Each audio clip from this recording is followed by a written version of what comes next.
नमस्कार। मैं कुलदीप भारद्वाज नमस्कार इंडिया की आज रात की इस चर्चा के अंदर आप सभी का हार्दिक अभिनंदन करते हूं। पिछले कार्यक्रम में हमने जो वादा किया था, जो हमने पिछला कार्यक्रम किया था सब्र की सीमा, जो मणिपुर हिंसा के विरोध में धरना देने उत्तर पूर्वी राज्यों के लोग दिल्ली के जंतर मंतर पर जुटे थे, उसके प्रथम भाग को आप देख चुके हैं और हमने कहा था कि ये कार्यक्रम हमारा 2 हिस्सों के अंदर रहेगा। तो आज उसी दूसरे हिस्से को लेकर हम आपके सामने हैं। अभी इस कार्यक्रम की शुरुआत से पहले जो आप एक कोरस सुन रहे थे, जो आप एक गाना सुन रहे थे, ठीक है, लग रहा था कि कहीं ना कहीं तर्ज है कि हम होंगे कामयाब एक दिन, है? मन में है विश्वास और पूरा है विश्वास, हम होंगे कामयाब एक दिन। देखिए, मैं इसी प्रदर्शन तो इसको नहीं कहूंगा, अथाह भीड़ थी, इसमें कहीं कोई दो राय नहीं है, लेकिन धरना जरूर था। और उसके अंदर एक जो थोड़ी सी कमी, एक दो कमियां रही, वो ये रही मेरे ख्याल से कि पहली चीज तो मैं जितने भी भाषण हुए 2-3 लोगों ने थोड़ा बहुत इंग्लिश में बोला और इसके अलावा सभी लोगों ने अपनी स्थानीय भाषा में उत्तर पूर्व की या मणिपुर की भाषा के अंदर बोला गया, जो कि आम यहाँ के लोग नहीं समझ पा रहे थे। पर चलिए, दूसरा ये कि वो प्रदर्शन तो नहीं था, धरना था, पूर्णतया शांतिपूर्ण धरना था, पूर्णतया राष्ट्र प्रेमियों का धरना था, पूर्णतया संविधान का सम्मान करने वालों का धरना था, पूर्णतया राष्ट्र गीत का सम्मान करने वालों का धरना था, पूर्णतया भारत माता की जय बोलने वालों का धरना था।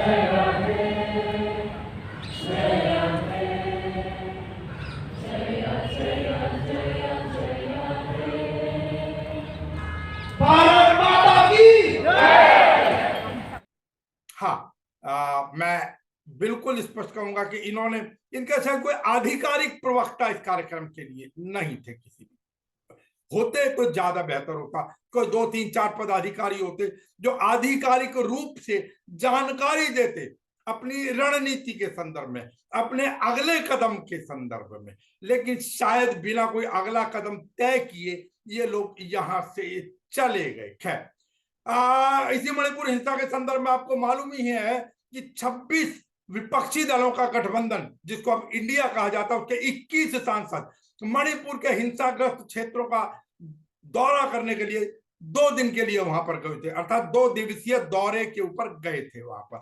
वहां से लौटकर उन्होंने हालातों को चिंताजनक बताया और इसी के लिए 267 के तहत संसद के अंदर चर्चा की मांग की। यद्यपि कहा जा रहा है कि प्रधानमंत्री नरेंद्र मोदी संसद में आकर चर्चा से बच रहे हैं।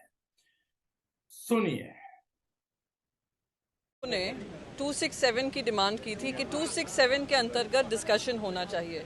267 पे हम क्यों अड़े हुए हैं वो बहुत स्पष्ट है। 30 से ज़्यादा पार्टीज़ हैं, राजनीतिक पक्ष हैं, 11 से ज़्यादा राज्यसभा के सांसद अभी मणिपुर होकर आए हैं और आप चाह रहे हैं शॉर्ट ड्यूरेशन डिस्कशन में इस पूरी चर्चा को ख़त्म कर दिया जाए। वहाँ के हमारे राज्यसभा के चेयरपर्सन ने एक बहुत महत्वपूर्ण बात की। उन्होंने कहा 267 पर चर्चा जब होती है जब रेयरेस्ट ऑफ रेयर केस हो। तो मैं चेयरमैन से, भारतीय जनता पार्टी से राधा पूछना चाहती हूँ, क्या ये रेयरेस्ट ऑफ रेयर केस नहीं है जो मणिपुर में हो रहा है? इतने महिलाओं पे जघन्य अपराध हो रहे हैं, हज़ारों की तादाद में। आज खुद सुप्रीम कोर्ट ने पूछा है 6,000 से ज़्यादा FIRs हैं, उसमें कितने महिलाओं के केसेस हैं, महिलाओं के ऊपर जो जघन्य अपराध हुए हैं उसको लेकर है। तो क्या इस पे सदन में चर्चा नहीं होनी चाहिए? क्या देश के प्रधानमंत्री आज पार्लियामेंट से ऊपर हो गए हैं कि वो यहाँ पे आकर चर्चा नहीं करेंगे? ये कुछ नहीं है, बस सरकार को बचाने की कोशिश है, प्रधानमंत्री को जवाबदेही से बचाने की कोशिश है। इसलिए हम ये लड़ाई लड़ रहे हैं। व्यापक चर्चा हो, पूरी चर्चा हो, विस्तार से चर्चा हो, सारे राजनीतिक पक्ष इसमें भागीदारी लें और जो सांसद मणिपुर होकर आए हैं उनकी व्यथा सुना पाए मणिपुर के लोगों की कि किस तरीके से उनको दरकिनार किया जा रहा है, उनकी सुनवाई नहीं हो रही है और मुख्यमंत्री अपनी मनमानी कर रहे हैं। धृतराष्ट्र की तरह मुख्यमंत्री और प्रधानमंत्री ने अपने आंखों में पट्टी बांधी हुई है। यही हमारा पूरा आर्ग्यूमेंट है। ये थी पूर्व कांग्रेस की नेत्री और वर्तमान में शिवसेना की नेता प्रियंका चतुर्वेदी जी। 267 के तहत शायद खुली चर्चा ये लोग चाहते हैं। चलिए देखते हैं ये गतिरोध कब जाकर समाप्त होता है, ये आरोप प्रत्यारोप का दौर कब जाकर समाप्त होता है। लेकिन हम आपको दिखाना चाहेंगे वही शुक्रवार 28 जुलाई 2023 को जंतर मंतर पर आयोजित धरना, और उसमें नमस्कार इंडिया ने जो बातचीत की। अब आप सबसे पहले देखिए, ये एक बच्ची है मानसी नाम की। हालांकि यहाँ पर पीछे माइक का शोर बहुत ज्यादा था, तो हो सकता है आपको आवाज सुनने में दिक्कत हो, लेकिन सुनिए, उसकी भावनाओं को समझने की कोशिश कीजिए। Archini, मानसी और फ्रॉम मणिपुर, दिल्ली में रहते हैं और all the way from Manipur से आप आए हैं। मैं मणिपुर से यहाँ पे मैं शिलोंग रहती हूँ। मैं यहाँ से दिल्ली में यहाँ प्रोटेस्ट में हिस्सा लेने के लिए। अच्छा, ये तो डेफिनेटली आप प्रोटेस्ट के लिए आए हैं आप लोग मणिपुर वीडियो वायरल होने के बाद, या वहाँ की हिंसा के लिए।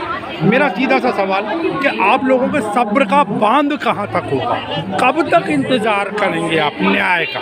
अगर आप देखेंगे आज यहाँ पे जो आज दिस इज 89 डे ना, ये 89 डे, और फिर भी हम यहाँ पे मांग कर रहे हैं। एक बहुत बड़ा एग्जाम्पल है और बहुत बड़ी इंसल्ट है देश के लिए कि आज तक भी हम क्यों यहाँ पे आफ्टर 89 डेज हम अब तक हम न्याय मांग रहे हैं। ये सरकार को इस बात पे मानसी, हम यही पूछ रहे हैं, आपके सब्र का बांध कहाँ टूटेगा, कब तक यहाँ बैठेंगे?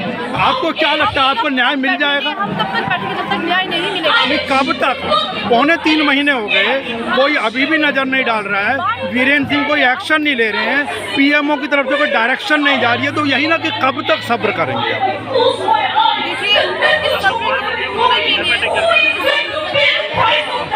देखिए, आज हम यहाँ जो भी हम सब यहाँ पे आए हैं, मैं चाहती हूँ कि हमारे देश के हर एक वासी हमारा ये दर्द, हमारा ये दुख, हमारी ये पीड़ा समझे, ताकि ये जो सब्र है ये जब हम सब मिल के इसके खिलाफ खड़े होंगे तब जाकर सरकार कुछ करेगी। इसलिए मैं चाहती हूँ कि यहाँ जो भी आए हैं और जो ये देख रहे हैं वो ये समझे कि इंसान की मदद कर सकता है, और ये नहीं है कि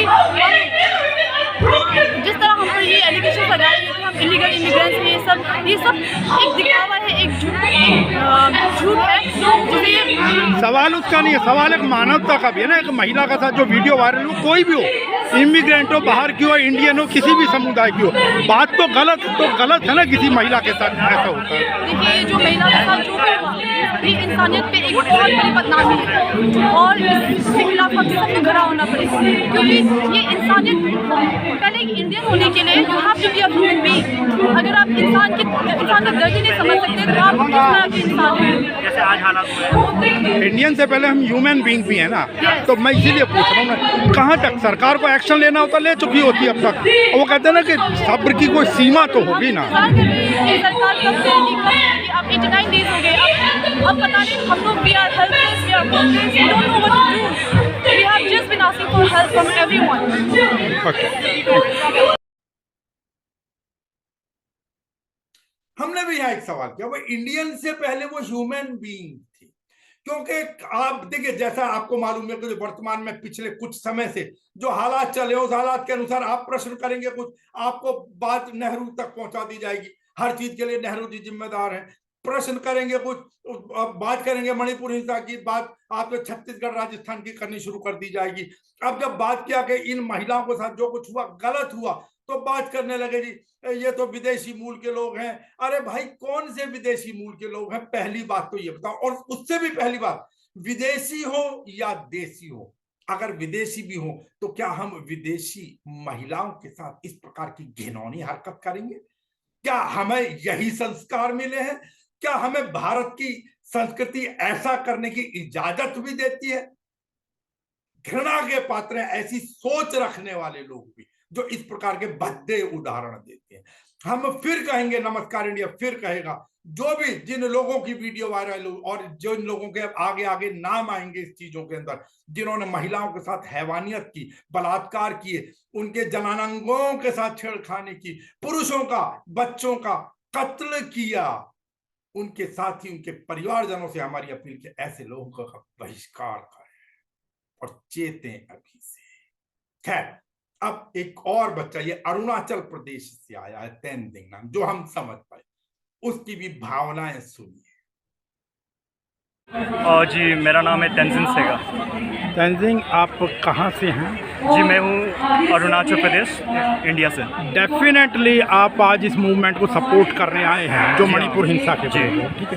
पहले मुझे बताएंगे, लिखा है separate administration the only solution. जी, इसका क्या मतलब? सेपरेट एडमिनिस्ट्रेशन से क्या मतलब है इन लोग का? जी, जो हालात मणिपुर में है आज कि लोगों का सिस्टम से भरोसा उठ गया है। जो सिस्टम उनकी रक्षा के लिए होना चाहिए, अब वही लोग पुलिस आर्मरी से जो बंदूक दे दिया जाता है, हथियार दे दिया जाता है लुटेरों को, और वही हथियारों से आम जनता पर जो वायलेंस होता है, उनके घर जलाए जाते हैं, उन्हें मारा जाता है। तो इससे सिस्टम पर थोड़ा विश्वास उठ जाता है इससे। तो बेटा, सेपरेट एडमिनिस्ट्रेशन से मतलब क्या है? सिस्टम रहेगा तो इंडिया के लोग, फोर्सेज इंडिया के रहेंगे, रूल इंडिया के लोग ही करेंगे, फिर सेपरेट एडमिनिस्ट्रेशन क्या चाहिए? सेपरेट एडमिनिस्ट्रेशन, इसका यही मतलब है कि जहाँ तक जो भारत के संविधान के हिसाब से जो नहीं, सेपरेट एडमिनिस्ट्रेशन का मतलब तो ये हुआ ना कि आप लोगों का जो इंडिया का एडमिनिस्ट्रेशन सिस्टम है, इंडिया का संविधान, उसके ऊपर विश्वास नहीं है। सेपरेट कहाँ से लाएंगे? ये बहुत गलत कहा आपने।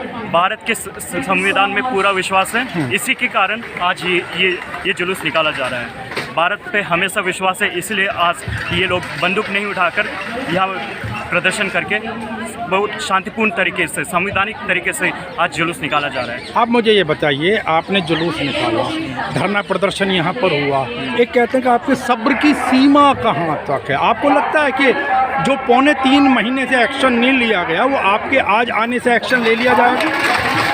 हमारा सब्र की सीमा, अब इसका सब्र का कोई सीमा नहीं है फिलहाल तो, क्योंकि वो कहा गया ना कि हम इंतज़ार करेंगे तेरा क़यामत तक। नहीं, इंतज़ार हम अपने तरफ से जो होता है हम करेंगे।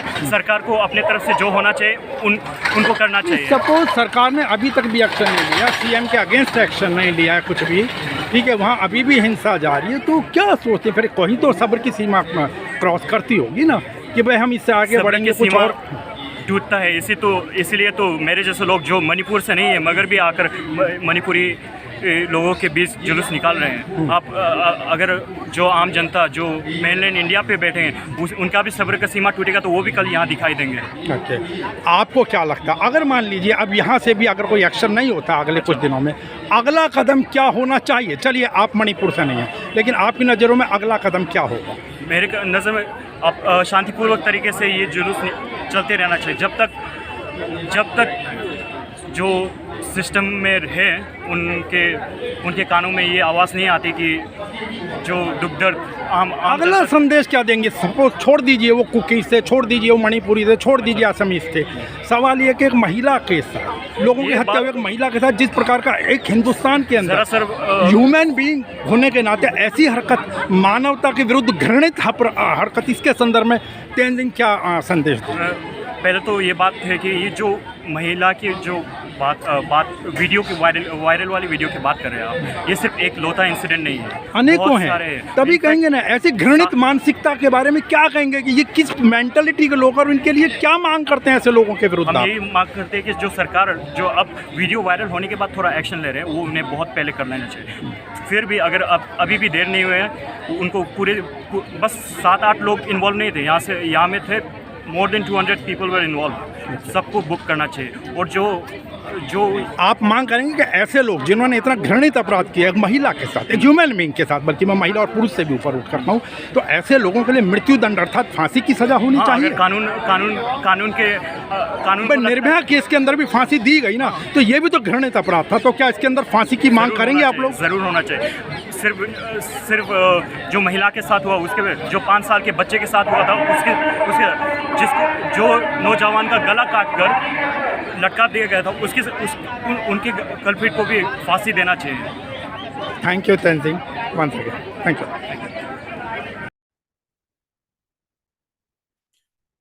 तो ये हमने जो पिछले कार्यक्रम में आपसे बातचीत कराई थी और आज भी तो ये हमने बार बार सबसे एक प्रश्न जरूर पूछा, भाई आपके सब्र की सीमा कहां तक है, सब्र का बांध टूटेगा या नहीं। लेकिन इनमें से किसी ने भी ऐसा कोई उग्र जवाब नहीं दिया कि नहीं जी हम संविधान के विरुद्ध जाकर कोई कार्य करेंगे, हम कोई उग्रता फैलाएंगे। इस प्रकार की किसी भी व्यक्ति की सोच नजर नहीं आई।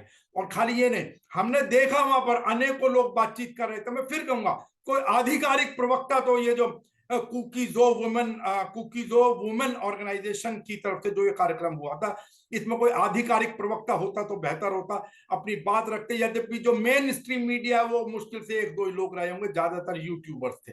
और यूट्यूबर्स आपको पता, बहुत सारे लोग लंबी लंबी लंबी लंबी पता नहीं कहां कहां की चलाते, लेकिन फिर अपनी तरफ से तो सब लोग प्रयास कर ही रहे थे। बेहतर होता अगर कोई एक आधिकारिक बयान जारी किया जाता इस धरने के को समाप्त करने के पश्चात। लेकिन क्या हम जो कहना चाहेंगे, हमने जितना भी सुना और देखा, एक भी व्यक्ति ने उग्रता नहीं दर्शाई, एक भी व्यक्ति ने किसी प्रकार का हुड़दंग नहीं उतारा, एक भी व्यक्ति ने कोई संविधान विरोधी बात नहीं कही, एक भी व्यक्ति ने किसी हिंसा की बात नहीं कही, एक भी व्यक्ति ऐसा नहीं था जो हिंदुस्तान के संविधान के अंदर आस्था न रखता हो। सैल्यूट करता है नमस्कार इंडिया ऐसे राष्ट्रभक्तों का। हाँ, लेकिन प्रश्नवाचक चिन्ह लगाता ही नहीं है, निंदा भी करता है कि सरकारों ने अब तक कोई सख्त कार्यवाही नहीं की। यद्यपि सुप्रीम कोर्ट ने आज जो ये मामला आया था उसके अंदर थोड़ा सा सख्त शब्दों का तो प्रयोग किया, लेकिन भविष्य में अब क्या कर पाता है सुप्रीम कोर्ट और क्या नहीं, ये देखने वाली बात। और अमूमन मैं माफी के साथ कहूंगा, कुछ लोग इसको कुछ भी कहें, चाहे अवमानना माने या कुछ भी माने, लेकिन कुछ ठोस परिणाम निकलने के पिछले अनुभव के आधारों पर तो मुश्किल लगता है। ये तो सरकारों को ही अपनी विल पावर दिखानी पड़ेगी। अब देखते हैं ये हिंसा कैसे शांत होती है।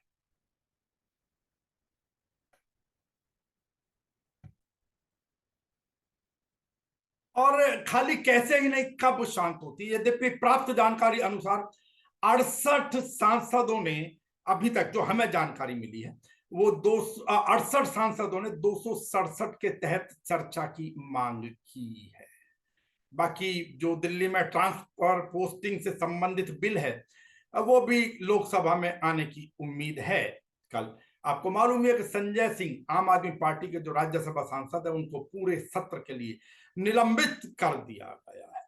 बाकी अब मध्य प्रदेश में और राजस्थान में, क्योंकि अब चुनावी वर्ष है, तो वहां पर आरोप प्रत्यारोप के दौर जारी रहेंगे, जातिगत ध्रुवीकरण के दौर जारी रहेंगे। कल अमित शाह जी भी गए थे जनापाव, इंदौर के पास जनापाव, जिसको भगवान विष्णु के छठे अंशावतार भगवान परशुराम जी की जन्मस्थली माना जाता है। अब कहा जा रहा है वही ब्राह्मण वोटों को लेकर सब अपने अपने दावे कर रहे हैं। कांग्रेस अपना दावा कर रही है, भारतीय जनता पार्टी अपना दावा कर रही है। वो बात अलग है कि जब कोई भी ब्राह्मण या सवर्ण, विशेष रूप से, देखिए मैं कहता हूं किसी के साथ भेदभाव नहीं होना चाहिए, चाहे वो आरक्षित वर्ग का व्यक्ति हो अथवा अनारक्षित वर्ग का व्यक्ति हो, लेकिन जब ऐसा मौका आता है तो विशेष रूप से जो सवर्ण वर्ग है, उनमें भी जो ब्राह्मण वर्ग है, कहीं ना कहीं उनके अंदर ये पीड़ा जरूर है कि उनके साथ या उनके पक्ष में, या जब उनके साथ अन्याय होता है तो कोई भी राजनेता खड़ा नहीं होता है। हाँ, यदि कोई संगठन उनके पक्ष में खड़ा होने का प्रयास करता है तो उसमें सेंध लगाने का अवश्य प्रयास किया जाता है। वही अखिल भारतीय ब्राह्मण महासभा ने फिर मांग की थी कि वर्ष 2020 में शिवपुरी के अंदर जो एक लड़के को पेशाब पिला दिया था, पेशाब पिलाया गया था, फिर उसने आत्महत्या कर ली थी, वो ब्राह्मण वर्ग का लड़का था, और आरक्षित वर्ग के कुछ लोगों ने किया था, लेकिन उनके विरुद्ध कोई खास कार्रवाई नहीं की। कहते हैं कि जब बुलडोजर चलाना है तो फिर सभी पर चलाइए ना। यद्यपि हम फिर कहेंगे बुलडोजर कांड, हम उसको कोई मान्यता नहीं देते, हम उसका कोई समर्थन नहीं करते। न्यायालय को आजकल अपने हाथों में लेने का कुछ दौर सा चला है। खैर, दिल्ली तो आसपास कई दिनों से कोई बारिश नहीं है, कुछ जगहों पर पानी की किल्लत भी बहुत ज्यादा है। भारत के कुछ क्षेत्रों के अंदर आई फ्लू जैसी बीमारी फैलने का भी बात बताई जा रही है। हमने पिछले कार्यक्रम में भी कहा था, आज भी कहेंगे कि हाथ धो कर ही आंखों को लगाएं, और विशेष रूप से बच्चे जो स्कूल जाते हैं उनको घर आते सबसे पहले उनके हाथ अवश्य रखें, अपने स्वास्थ्य का ध्यान और करें स्वीकार। नमस्कार इंडिया, नमस्कार।